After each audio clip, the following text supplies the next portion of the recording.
Woodshed Wednesday with none other than Slim Jim Hendrix. I've been getting some requests to do this, and I appreciate the guy right here who requested this video. Also, guys, just want to say that if you do have a request for Woodshed Wednesday, just leave it in the comments, and I'll try to get to it as best I can. I've seen some Peter Green things as of late, and I'll do my best to woodshed some of that. I am no professional, and I am no expert. I'm just doing this for fun and kind of sharing it with you guys. Let's look at Spanish Castle Magic. Now, I have to pick and choose what I play and how I say things because you will get copyrighted, you will get slammed, and Experience Hendrix likes to shut you down. So, this song, when I heard... or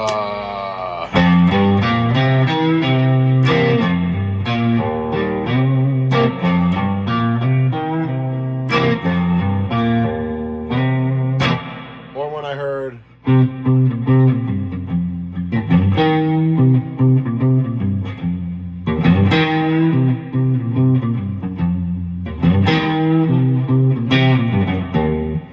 or when I heard...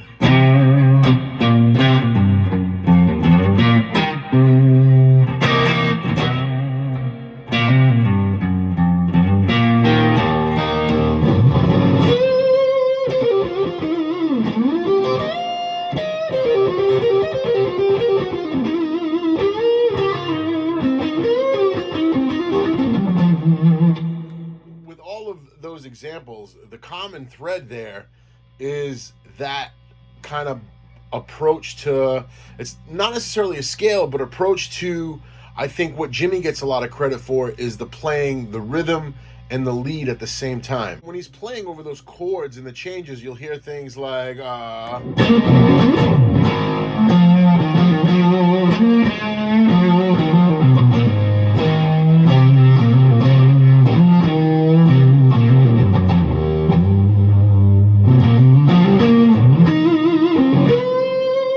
my good friend Philip Sace does this a lot. Stevie Ray Vaughan did it a lot.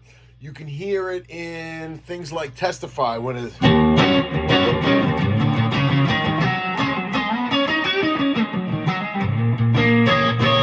That's a horrible example of in the playing, but it's kind of like that rhythm and lead, playing rhythm, but playing kind of a lead. You're getting like a big fat,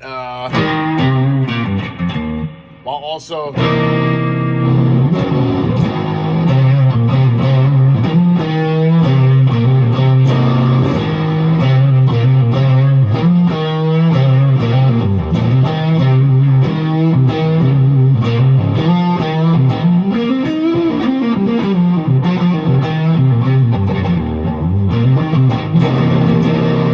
mention too is with all these Woodshed Wednesdays, and you guys that have been here since the beginning, you know I'm not teaching anything note for note dead on correctly, because who the hell wants that?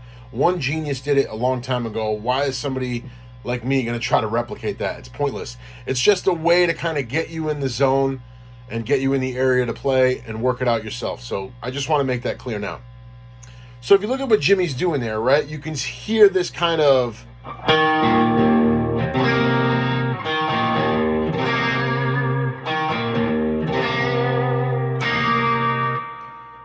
But I hear something really cool there. So let's focus on this part first, right? You're on the D string at the 2nd fret, and you're going to roll up to the A string on the 2nd fret, then an open E.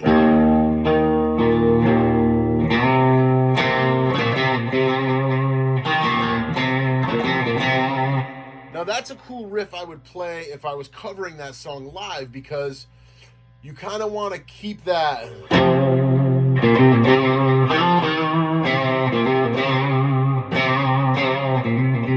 You want to keep that drive going, but you also want to be able to give yourself those windows to sing over stuff or break into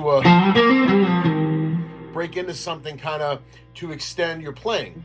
So, like, let's see, so.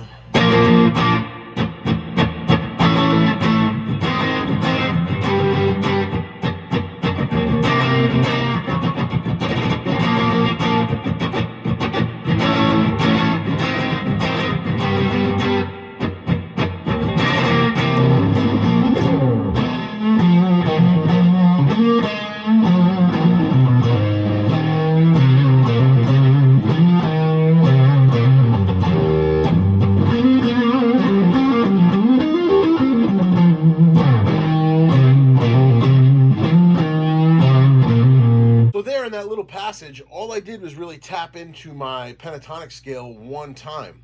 The rest was kind of finding where I can branch off of that chord, right? So you have almost like the T-bone, almost like the Magic Sam chord in a way.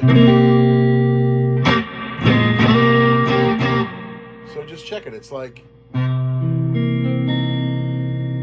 you can hear that high E waiting to get played. Another trick with Jimi is the use of his open strings.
Really focusing on the A string, the D string, and the G string, and I'm playing all of that busy stuff, and I only played one solo through that whole thing, and the rest is just following my pentatonic scale down, but also keeping in mind the chord I'm over, whether it's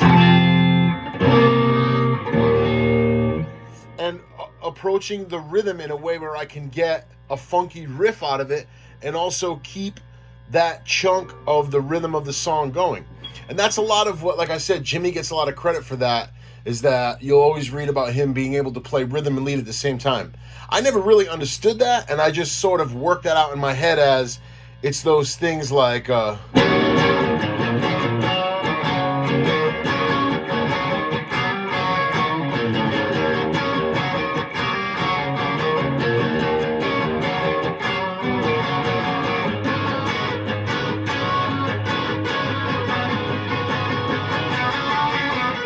or, you know, also like another is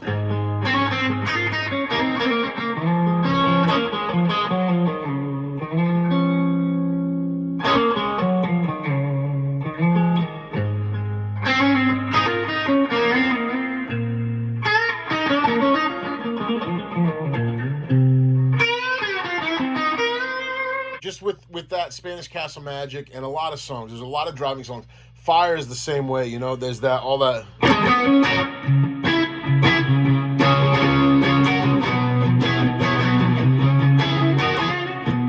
He's always doing some cool stuff like that. But Spanish Castle Magic was mentioned, and I want to be able to talk a little about that. So that opening riff, you know, we've learned that.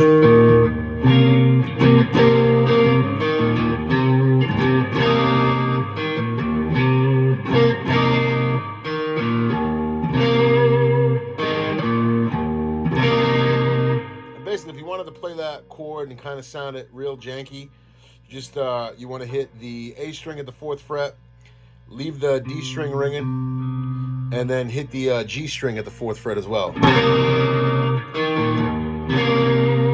and then pick up on the E, B, and G.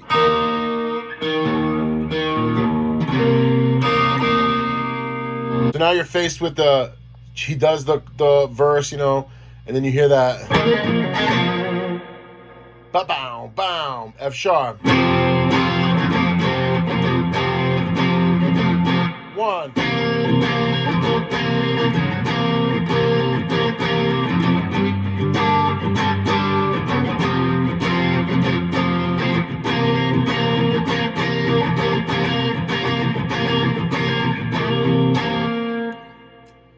basically, play those chords, man. Maybe put them on a loop, put them on a looper, and just get your phrasing and your timing down. I mean, maybe I need to work on that too, but look at it as, you know, what you can fit in that space over what chord you're in and how far you can stretch.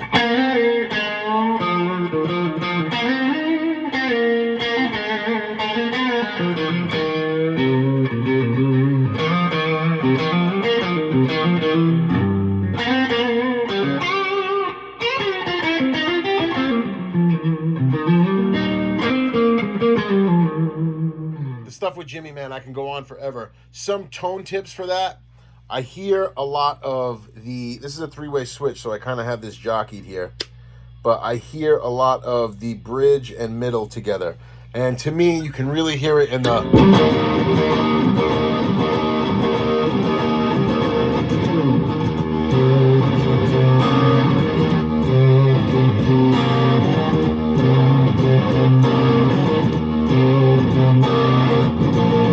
volume knob.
Just a side note, when I'm trying to capture the Hendrix fuzz, I'm always using the Isle of Tone, baby.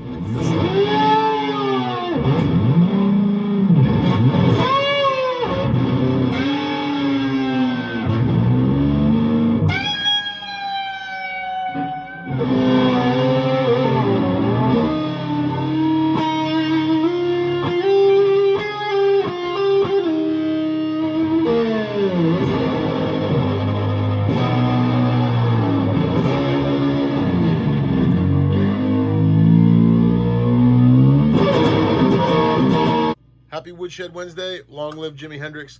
Be good to each other, guys. Peace.